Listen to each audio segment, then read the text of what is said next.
Chaudhary ji, congratulations to all of you on the 70th anniversary of India's independence. I will now read out the President's address on the eve of Independence Day. I will read it in Hindi. Those of you who wish can follow it in English.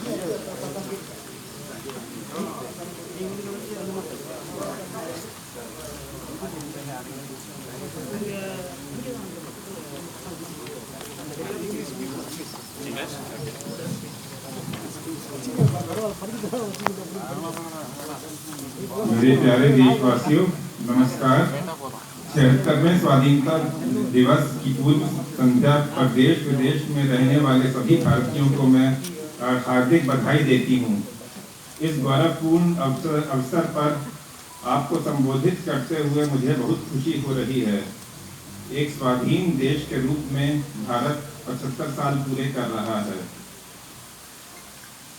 14 अगस्त के दिन को हम विभाजन विभीषिका स्मृति दिवस के रूप में मनाया जा रहा है। इस स्मृति दिवस को मनाने का उद्देश्य सामाजिक सद्भाव, मानव सशक्तिकरण और एकता को बढ़ावा देना है। 15 अगस्त 1947 के दिन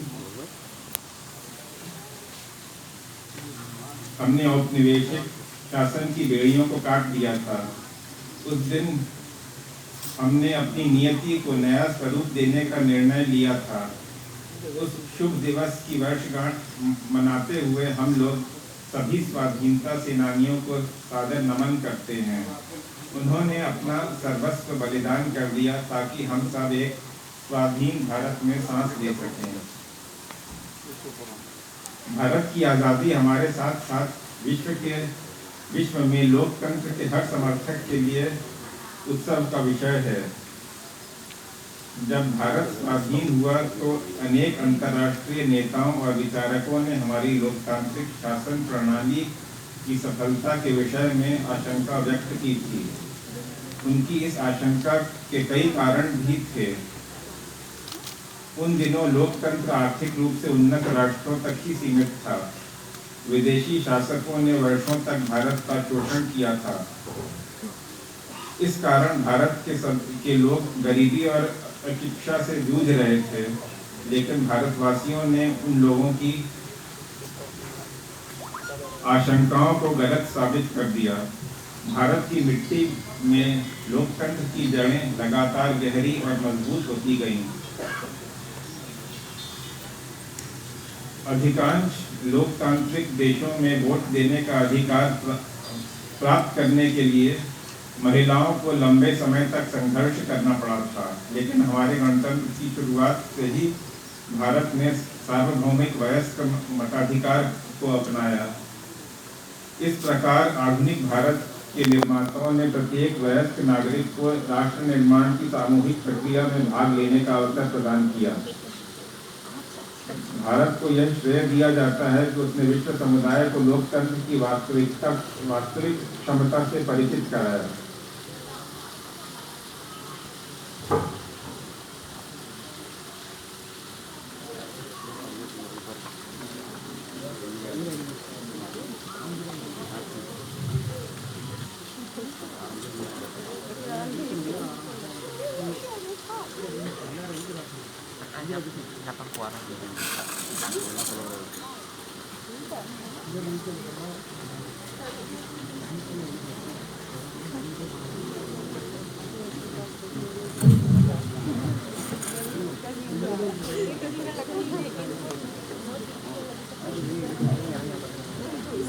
मैं मानती हूँ कि भारत की यह उपलब्धि केवल संयोग नहीं थी। सभ्यता के आरंभ से ही भारत भूमि के संतों और महात्माओं ने सभी प्राणियों की समानता एवं एकता पर आधारित जीवन दृष्टि विकसित कर ली थी। महात्मा गांधी जैसे महानायकों के नेतृत्व में हुए स्वाधीनता संग्राम के दौरान हमारे प्राचीन जीवन मूल्यों को आधुनिक युग में फिर से स्थापित किया गया। इसी कारण से हमारे लोकतंत्र में भारतीयता के तत्व दिखाई देते हैं। गांधी जी सत्ता के विकेंद्रीकरण और जनसाधारण को अधिकार संपन्न बनाने के पक्षधर थे। पिछले 75 सप्ताह से हमारे देश में स्वाधीनता संग्राम के महान आदर्शों का स्मरण किया जा रहा है। आज़ादी का अमृत महोत्सव मार्च 2021 में दांडी यात्रा की स्मृति को फिर से जीवंत रूप देकर शुरू किया गया। उस युगांतरकारी आंदोलन ने हमारे संघर्ष को विश्व पटल पर स्थापित किया। उसे सम्मान देकर हमारे इस महोत्सव की शुरुआत की गई। यह महोत्सव भारत की जनता को समर्पित है। देशवासियों द्वारा हासिल की गई सफलता के आधार पर आत्मनिर्भर भारत के निर्माण का संकल्प भी इस उत्सव का हिस्सा है। हर आयु वर्ग के नागरिक पूरे देश में आयोजित इस महोत्सव के कार्यक्रमों में उत्साहपूर्वक भाग ले रहे हैं। यह भव्य महोत्सव अब हर घर तिरंगा अभियान के साथ आगे बढ़ रहा है। आज देश के कोने कोने में हमारा तिरंगा शान से लहरा रहा है। स्वाधीनता आंदोलन के आदर्शों के प्रति इतने व्यापक स्तर पर लोगों में जागरूकता को देखकर हमारे स्वाधीनता सेनानी अवश्य प्रफुल्लित हुए होते। हमारा गौरवशाली स्वाधीनता संग्राम इस विशाल भारत भूमि में बहादुरी के साथ संचालित होता रहा। अनेक महान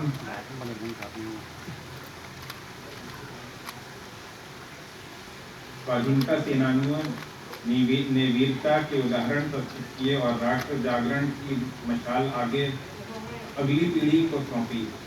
अनेक वीर योद्धाओं तथा उनके संगठनों, विशेषकर किसानों और आदिवासी समुदाय के वीरों का योगदान एक लंबे समय तक सामूहिक स्मृति से बाहर रहा। पिछले वर्ष से हर 15 नवंबर को जनजातीय गौरव दिवस के रूप में मनाने का सरकार का निर्णय स्वागत योग्य है। हमारे जनजातीय महानायक केवल स्थानीय या क्षेत्रीय प्रतीक नहीं हैं, बल्कि वे पूरे देश के लिए प्रेरणा का स्रोत हैं। प्यारे देशवासियों, एक राष्ट्र के लिए, विशेष रूप से भारत जैसे प्राचीन देश के लंबे इतिहास में 75 वर्ष का समय बहुत छोटा प्रतीत होता है, लेकिन व्यक्तिगत स्तर पर यह कालखंड एक जीवन यात्रा जैसा है। हमारे वरिष्ठ नागरिकों ने अपने जीवन काल में अद्भुत परिवर्तन देखे हैं। वे गवाह हैं कि कैसे आज़ादी के बाद सभी पीढ़ियों ने कड़ी मेहनत की, विशाल चुनौतियों का सामना किया और स्वयं अपने भाग्य विधाता बने। इस दौर में हमने जो कुछ सीखा है वह सब उपयोगी साबित होगा, क्योंकि हम राष्ट्र की यात्रा में एक ऐतिहासिक पड़ाव की ओर बढ़ रहे हैं। हम सब 2047 में स्वाधीनता के शताब्दी उत्सव तक की 25 वर्ष की अवधि यानी भारत के अमृत काल में प्रवेश कर रहे हैं। हमारा संकल्प है कि वर्ष 2047 तक हम अपने स्वाधीनता सेनानियों के सपनों को पूरी तरह से साकार कर लेंगे। इसी कालखंड में हम बाबा साहब भीमराव अम्बेडकर के नेतृत्व में संविधान का निर्माण करने वाली विभूतियों के विजन को साकार कर चुके होंगे। एक आत्मनिर्भर भारत के निर्माण में हम पहले से ही तत्पर हैं। वह एक ऐसा भारत होगा जो अपनी संभावनाओं को साकार कर चुका होगा।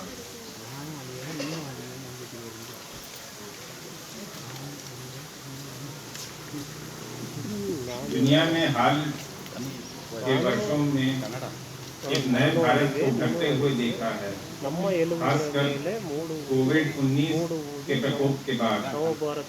इस महामारी का सामना हमने जिस तरह से किया है उसकी सर्वत्र सराहना की गई है। हमने देश में ही निर्मित वैक्सीन के साथ मानव इतिहास का सबसे बड़ा टीकाकरण अभियान शुरू किया। पिछले महीने हमने 200 करोड़ वैक्सीन कवरेज का आंकड़ा पार कर लिया है। इस महामारी का सामना करने में हमारी उपलब्धियां विश्व के अनेक विकसित देशों से अधिक रही हैं। इस प्रशंसनीय उपलब्धि के लिए हम अपने वैज्ञानिकों, डॉक्टरों, नर्सों, पैरामेडिक्स और टीकाकरण से जुड़े कर्मचारियों के आभारी हैं। इस आपदा में कोरोना योद्धाओं द्वारा किया गया योगदान विशेष रूप से प्रशंसनीय है। कोरोना महामारी ने पूरे विश्व में मानव जीवन और अर्थव्यवस्थाओं पर कठोर प्रहार किया है। जब दुनिया इस गंभीर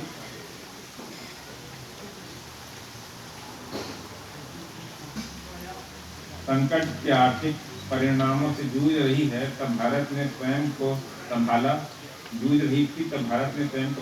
और अब पुनः तीव्र गति से आगे बढ़ने लगा है। इस समय भारत दुनिया में सबसे तेजी से बढ़ रही प्रमुख अर्थव्यवस्थाओं में से एक है। भारत के स्टार्टअप इकोसिस्टम का विश्व में ऊंचा स्थान है। हमारे देश में स्टार्टअप की सफलता, विशेषकर यूनिकॉर्न्स की बढ़ती हुई संख्या, हमारी औद्योगिक प्रगति का शानदार उदाहरण है। विश्व में चल रही आर्थिक कठिनाई के विपरीत भारत की अर्थव्यवस्था को तेजी से आगे बढ़ने का श्रेय सरकार तथा नीति निर्माताओं को जाता है। पिछले कुछ वर्षों के दौरान फिजिकल और डिजिटल इंफ्रास्ट्रक्चर के विकास में अभूतपूर्व प्रगति हुई है। प्रधानमंत्री गति शक्ति योजना के द्वारा कनेक्टिविटी को बेहतर बनाया जा रहा है। परिवहन के जल, थल, वायु आदि पर आधारित सभी माध्यमों को भली भांति एक दूसरे के साथ जोड़कर पूरे देश में आवागमन को सुगम बनाया जा रहा है। प्रगति के प्रति हमारे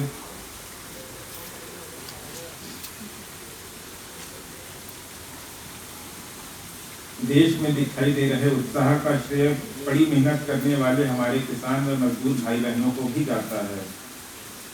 साथ ही व्यवसाय की सूझबूझ से समृद्धि का सृजन करने वाले हमारे उद्यमियों को भी जाता है। सबसे अधिक खुशी की बात यह है कि देश का आर्थिक विकास और अधिक समावेशी होता जा रहा है तथा क्षेत्रीय विषमताएं भी कम होती जा रही हैं।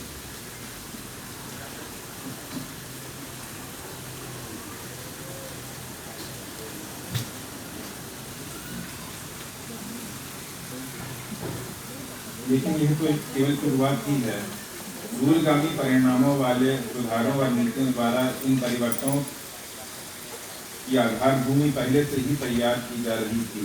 उदाहरण के लिए डिजिटल इंडिया अभियान द्वारा ज्ञान पर आधारित अर्थव्यवस्था की आधारशिला स्थापित की जा रही है। राष्ट्रीय शिक्षा नीति का उद्देश्य भावी पीढ़ी को औद्योगिक क्रांति के अगले चरण के लिए तैयार करना तथा उन्हें हमारी विरासत के साथ फिर से जोड़ना भी है।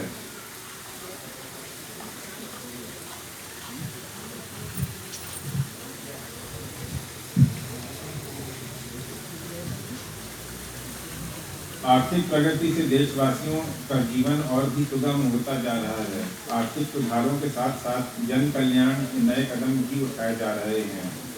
प्रधानमंत्री आवास योजना की सहायता से गरीब के पास स्वयं का घर होना अब एक सपना नहीं रह गया है, बल्कि सच्चाई का रूप ले चुका है। इसी तरह जल जीवन मिशन के अंतर्गत हर घर जल योजना पर कार्य चल रहा है। इन उपायों का और इसी तरह के अन्य प्रयासों का उद्देश्य सभी को, विशेषकर गरीबों को, बुनियादी सुविधाएं प्रदान करना है। भारत में आज संवेदनशीलता तथा करुणा के जीवन मूल्यों को प्रमुखता दी जा रही है। इन जीवन मूल्यों का मुख्य उद्देश्य हमारे वंचित, जरूरतमंद तथा समाज के हाशिए पर रहने वाले लोगों के कल्याण हेतु कार्य करना है। हमारे राष्ट्रीय मूल्यों को नागरिकों के मूल कर्तव्यों के रूप में भारत के संविधान में समाहित किया गया है। देश के प्रत्येक नागरिक से मेरा अनुरोध है कि वे अपने मूल कर्तव्यों के बारे में जानें, उनका पालन करें, जिससे हमारा राष्ट्र नई ऊंचाइयों को छू सके। प्यारे देशवासियों, आज देश में स्वास्थ्य, शिक्षा और अर्थव्यवस्था तथा इनके साथ जुड़े अन्य क्षेत्रों में जो अच्छे बदलाव दिखाई दे रहे हैं, उनके मूल में सुशासन पर विशेष बल दिए जाने का प्रमुख भूमिका है। जब राष्ट्र सर्वोपरि की भावना से कार्य किया जाता है तो उसका प्रभाव प्रत्येक निर्णय एवं कार्य क्षेत्र में दिखाई देता है। यह बदलाव विश्व समुदाय में भारत की प्रतिष्ठा में भी दिखाई दे रहा है। भारत के लिए नए आत्मविश्वास का स्रोत देश के युवा, किसान और सबसे बढ़कर देश की महिलाएं हैं। अब देश में स्त्री पुरुष के आधार पर असमानता कम हो रही है। महिलाएं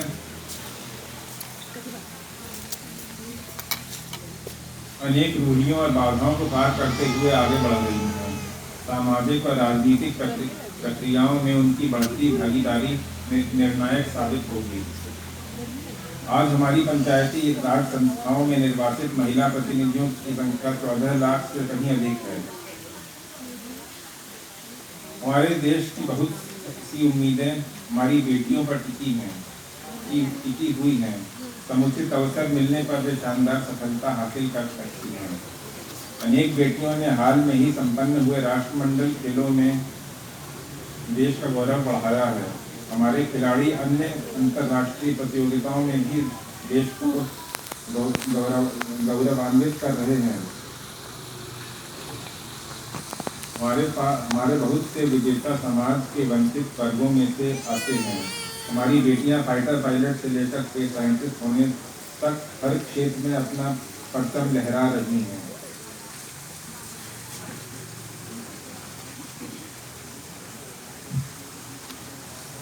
प्यारे देशवासियों, जब हम स्वाधीनता दिवस मनाते हैं तो वास्तव में हम अपनी भारतीयता का उत्सव मनाते हैं। हमारा भारत अनेक विविधताओं से भरा देश है, परंतु इस विविधता के साथ ही हम सभी में कुछ न कुछ ऐसा है जो एक समान है। यही समानता हम सभी देशवासियों को एक सूत्र में पिरोती है तथा एक भारत श्रेष्ठ भारत की भावना के साथ आगे बढ़ने के लिए प्रेरित करती है। भारत अपने पहाड़ों, नदियों, झीलों और वनों तथा उन क्षेत्रों में रहने वाले जीवन जंतुओं के कारण भी अत्यंत आकर्षक है। आज जब हमारे पर्यावरण के सम्मुख नई चुनौतियां आ रही हैं, तब हमें भारत की सुंदरता से जुड़ी हर चीज का दृढ़तापूर्वक संरक्षण करना चाहिए। जल, मिट्टी, जैविक विविधता का संरक्षण हमारी भावी पीढ़ियों के प्रति हमारा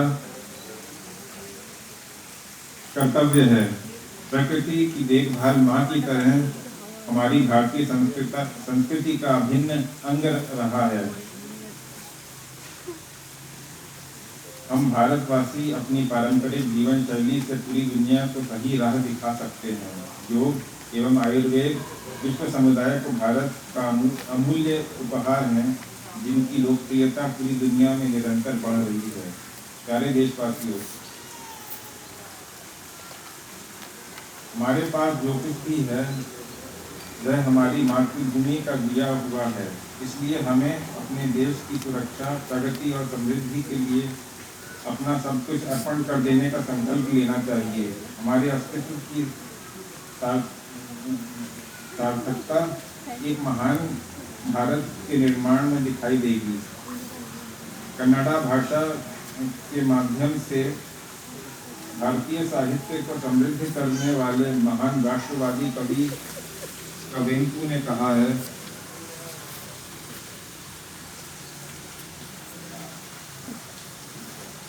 नानू अलीवे नम्मा एलू गुगल मेले मूडू वुदू नव भारत बेलीवे।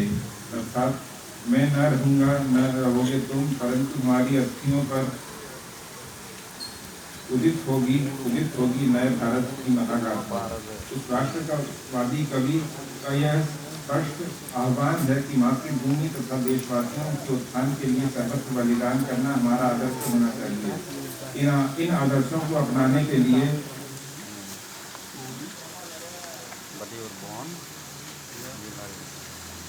मैं अपने देश के युवाओं से विशेष अनुरोध करती हूँ, वे युवा ही 2047 के भारत का निर्माण करेंगे। अपना संबोधन समाप्त करने से पहले मैं भारत के सशस्त्र बलों, विदेशों में स्थित भारतीय मिशनों और अपनी मातृभूमि को गौरवान्वित करने वाले प्रवासी भारतीयों को स्वाधीनता दिवस की बधाई देती हूँ। मैं सभी देशवासियों को इस सुखद और मंगलमय जीवन के लिए शुभकामनाएं व्यक्त करती हूँ। धन्यवाद। जय हिंद। जय हिंद। जय हिंद। जय हिंद।